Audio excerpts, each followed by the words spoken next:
Le parc amazonien de Guyane a 10 ans. Pour célébrer cet anniversaire, les richesses de ce territoire ont été mises à la portée du public, comme ces danses aloukou, exécutées par des étudiantes originaires de Maripasoula. Leur formation a été invitée par l'association La Vie d'en Bois.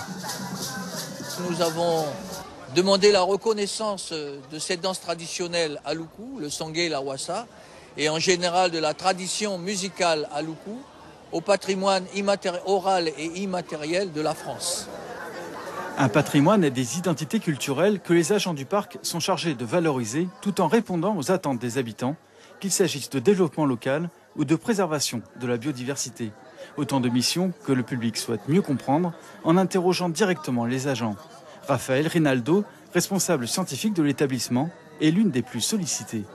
Je présente un peu le matériel qu'on peut avoir sur le terrain, comment on se débrouille pour monter un labo sur le terrain aussi, les choses, petits problèmes qu'on peut rencontrer, et puis du coup comment se déroule une activité de recherche de A à Z au parc amazonien.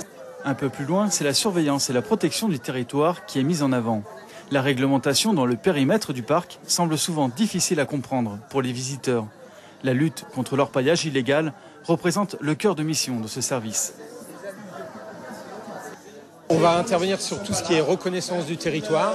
Donc on fait des missions fluviales, terrestres et aussi héliportées pour aller avoir une idée de où sont les orpailleurs. Donc sur le cœur du parc, on a les agents commissionnés assermentés, les inspecteurs de l'environnement du parc sont compétents et peuvent conduire des missions pour aller détruire des sites illégaux. Pour changer d'ambiance, il faut se livrer à une expérience sonore.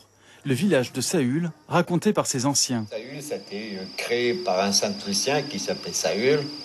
Et ils sont venus, ils sont tous d'origine de Sainte-Lucie.